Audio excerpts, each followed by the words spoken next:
Good morning everyone. আমার ছোট্ট পরিবারে তোমাদের সকলকে অনেক অনেক স্বাগত, অনেক ভালোবাসা। আজকের ভিডিওটা শুরু করছি এখান থেকে। এখন বাজে সকাল প্রায় 8:30। এখন থেকে তোমাদের সাথে নিয়ে আজকের ভিডিওটা শুরু করছি। আশা করব ভালো লাগবে। ভালো লাগলে কিন্তু অবশ্যই পুরো ভিডিওটা দেখো। চলো তাহলে শুরু করা যাক।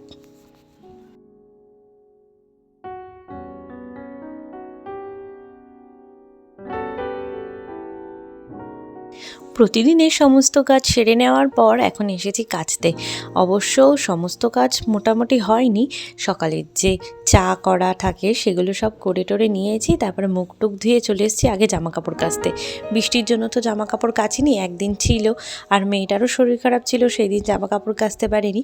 তাই একদম অনেক জামা কাপড় জানো তো, সেগুলোকেই কেচে টপ টপ করে মেলছি।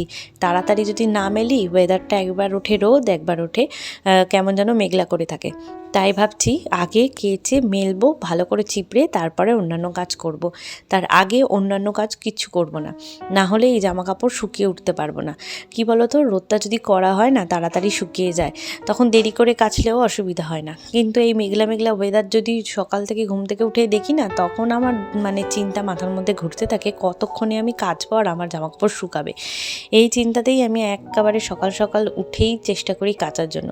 কিন্তু কি বলো তো, চাটা না করলেও তো আবার এদিকে আসা যাবে না। তাই আগে চাটা করে তারপরে ভূমির খাবার টাবার সব দুধ টুধ গরম করে একটু চা খেয়ে মুখ ধুয়ে তারপরে এসেছি। তারপরেই চলে এলাম ঘর মুছতে। আসলে রোজ ঘরের মধ্যে খাওয়াতেও কি হয়, খাবারগুলো নিচে পড়ে, তো সেই সময় আর তো মুছে ওঠা হয় না। তাই দুদিন অন্তর অন্তরই এখন ঘর মুছতে হয়। দুদিনও না, বলতে পারো একদিন অন্তর অন্তর। না হলে এভাবে খুব নোংরা হয়, বিশেষ করে এঁঠো পড়ে থাকে। আর সাদা ফ্লোর তো একদম বোঝা যায়। তাই আজকে একটু ভালো করে ঘরটা মুছে নিলাম।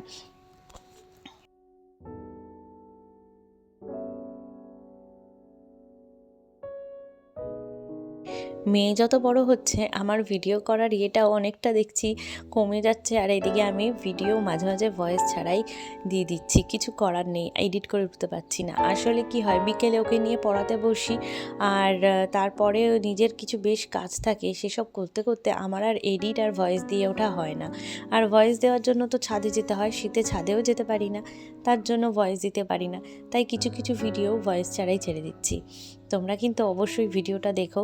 আর লিপিদিকে অনেক ধন্যবাদ আমার প্রত্যেকটা ভিডিও এত সুন্দরভাবে দেখার জন্য, আর প্রত্যেকটা ভিডিও দেখে সুন্দর সুন্দর কমেন্ট করার জন্য। আর সোমাদিকেও কিন্তু অনেক অনেক ধন্যবাদ প্রত্যেকটা ভিডিও দেখে কমেন্ট করার জন্য। যারা যারা কমেন্ট করছো তোমাদের কিন্তু অনেক ভালোবাসা আর অনেক ধন্যবাদ। এভাবেই সাথে থেকেও ভিডিওটা শেয়ার করো, সেটাও কিন্তু খুব ভালো লাগবে। আর থ্যাংক ইউ ভিডিওগুলো দেখার জন্য। যারা প্রত্যেক দিন ভিডিওগুলো দেখো, ভালোবাসা দাও, তোমাদের অনেক অনেক ধন্যবাদ। ঘর মুছে চলে এলাম রান্নাঘরের এই জায়গাটা একটু পরিষ্কার করে দেবো। এমনি মোটামুটি পরিষ্কার আছে, তাও একবার করে না মুছলে হয় না। আসলে টাইলসটা কালো তো, একটু ভালো করে মুছে দিলে ব্যাপারটা চকচকেও করে আর ভালোও লাগে দেখতে।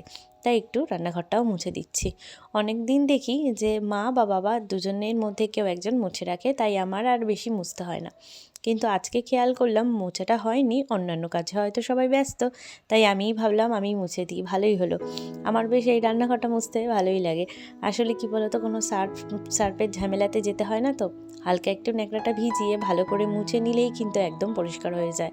এই রান্নাঘরটা ইউজ করা হয় না, তাই সেভাবে নোংরা হয় না, আর অল্পর মধ্যেই কিন্তু পরিষ্কার হয়ে যায়। ঘরটা মুছে এসে রান্নাঘরটাও মুছে নিলাম। আর এইখানের যে বেসিন আছে দেখো, এখানে নতুন কল লাগানো হয়েছে। আগে এই বেসিনটা কিন্তু আমি আমার মেয়ের ফল রাখতেই ইউজ করতাম। এখন কিন্তু এখানে দুটো কল লাগানো হয়ে গেছে। যে কলটা চালিয়েছি সেটা সাপ্লাইয়ের কল আর কি, আর পাশেরটা হচ্ছে পাম্পের। তো এই হচ্ছে ব্যাপার। আর নিচেও কিন্তু কল লাগিয়ে দিয়েছে। আর এই দেখো রান্নাঘর একদম পরিষ্কার। এই রান্নাঘরটা পরিষ্কার হয়ে গেছে, আর ওই রান্নাঘরে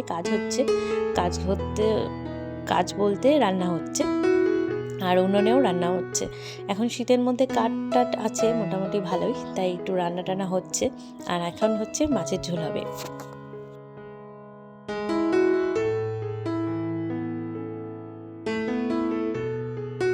সকাল সকাল ভূমি ওঠার সাথে সাথেই ভূমির বন্ধুদেরও কিন্তু আসা শুরু হয়ে যায়। একজন ওইদিকে খেলছে গাড়ি নিয়ে, আর একজন সোফায় বসে আছে। আসলে এই যে ছোট্ট পুচকেটা একটু কম দৌড়াদৌড়ি করে আর কি, শান্ত প্রকৃতি। আর আমার মাম্মাম আর একজন যে আছে সে আবার একটু অশান্ত, তাই তারা একটু দুরন্তপানা বেশি করে। এদিকে মাম্মামকে বলছি যে তুমি একটু ঘুরে বসো, ভাইয়ার দিকে ঘুরে বসো। মামামের নাকে ওষুধ দিতেই ব্যস্ত। দেখো ঠান্ডা লেগেছে তো, নাক নিজে বন্ধ হয়ে গেলে নিজে নিজেই ওষুধ নিয়ে বসে পড়ে নাকে দেওয়ার জন্য। মেয়েটাও দেখতে দেখতে বড় হয়ে গেল, কি বলো তোমরা? মামামের কিন্তু ছোটোবেলার থেকেই মোটামুটি আমি ভিডিও করা শুরু করেছি, তা সবাই তোমরা ছোটোর থেকেই কিন্তু ওকে দেখো, তাই না বলো? আর এদিকে আবার উনুনটা ধরে নিলাম। আগের বারে ফুলকপির তরকারি হয়েছিল, এখন করব একটু মাছ, তার জন্য উনুনটা ধরিয়ে নিলাম। মাম্মাম কিন্তু খেয়ে পড়ে টড়ে চলে এসেছে, আর এখন মা গেছে একটু ব্যাংকে, তাই আমি মাছের ঝোলটা করব। মাছ তো আমি রোজই ভেজে দিই, মাছ ভাজাটা আমারই কাজ, আর মা ওদিকে ওই জন্য রেডি হচ্ছে। মাছ টাছ ভেজে আজকে মাছের ঝোলটাও করব। ফুলকপি আলু দিয়ে মাছের ঝোল। আসলে শীতের শুরুতে ফুলকপি খেতে খুব ভালোই লাগে, আর ফুলকপি আমরা সারা শীত ভরে খাই, আমাদের বাড়িতে কোনো অরুচি নেই ফুলকপি খেতে। তোমরা কারা কারা ফুলকপি খেতে ভালোবাসো বলো তো? আমার মা তো সবসময় বলে, এই শীত পড়েছে তোদের বাড়ি এবারে ফুলকপি ফুলকপি আর ফুলকপি। হ্যাঁ, এটা ঠিক কথা। মা কিন্তু দুটো দুটো করে ফুলকপি এনে রেখে দেয়, একদিন একটা আর একদিন আরেকটা, এইভাবে খাওয়ার জন্য বেশ ভালো লাগে। আর আমাদের বাড়ির সকলেই ভীষণ ফুলকপি পছন্দ করে, যেমনি ফুলকপি তরকারি তেমনি ফুলকপি দিয়ে বা ডাঁটা দিয়ে চচ্চড়ি বা মাছের ঝোল হোক, সবকটাই কিন্তু আমাদের খুব ভালো লাগে। তাই সারা বছরই মোটামুটি শীতের তোমরা যদি ভিডিও লক্ষ্য করো দেখবে ফুলকপি আমাদের মেনুতে কিন্তু আছেই আছে। আর এদিকে রুই মাছ রেখেছিল, রুই মাছ করব ফুলকপি দিয়ে। আগে ফুলকপিটাকে একটু সাঁতলে নেব, মানে একটু ভাজা ভাজা করে নেব। আমি আগেই ফোড়ন দিয়ে দিয়েছি, খালি তেলে ভাজলেও হতো, কিন্তু অত তো বড় রাঁধুনি নই, তাই খুব একটা ভালো জানি না। এদিকে লঙ্কা আর জিরে ফোড়ন দিয়ে নিয়েছিলাম, তারপরে ফুলকপিগুলো ভেজে রেখে আলুটা দিয়ে দিয়েছিলাম। যেহেতু ফোড়ন আগেই দিয়ে নিয়েছি, তারপর আদা দিয়ে এখানে শুকনো লঙ্কা গুঁড়ো হলুদ গুঁড়ো দিয়ে ভালো করে নাড়িয়ে নেব। আর আমাদের ঘরের পাশেই তো আমার এক মানে যা থাকে আর কি, তো তাকে আমি জিজ্ঞাসা করলাম যে দিদিভাই, বৌদি এখানে কি দেব, ফুলকপির তরকারিতে কি জিরে দেওয়া যায়? বললো হ্যাঁ, জিরে বাটা বা জিরে গুঁড়ো দিতে পারো। তাই আমি এতে একটু জিরে গুঁড়োও কিন্তু অ্যাড করব। মশলাটা যেহেতু উনুনে করছি আর কি, কষাচ্ছি, তাই পুড়ে যেতে পারে, তাই অল্প করে হালকা করে জল দিয়ে নিলাম। আর টমেটো বলতে এই এক চেরা টমেটোই ছিল, তাই সেটাই দিয়ে দিলাম। এই টমেটোটাতেই হয়ে যাবে, আমাদের তো আবার খুব একটা বেশি টমেটো খায় না। আর এখানে দেখো জিরে গুঁড়ো, কাশ্মীরি লঙ্কার গুঁড়ো দিয়ে একটু চিনি দিয়ে এই যে ঝোল দিয়ে দিয়েছিলাম, এবারে মাছও দিয়ে দিয়েছি। আসলে মেয়ে তো একা রয়েছে আমার কাছে, মেয়ে আবার এদিক ওদিক দৌড় দিচ্ছে, তাই আর খুব একটা ডিটেলসে ভিডিও করতে পারলাম না, তোমাদের মুখেই বলে দিলাম। ব্যাস, নামানোর আগে দিতে হবে কিন্তু একটু ধনেপাতা।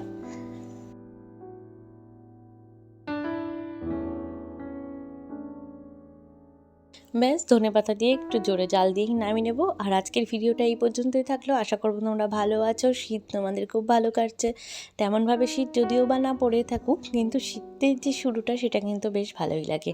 তো চলো আজকে এই পর্যন্তই রইলো, শীতের প্রথম ফুলকপির তরকারি। ভালো লাগলে অবশ্যই লাইক শেয়ার সাবস্ক্রাইব করো। ভালো থেকো, সুস্থ থেকো।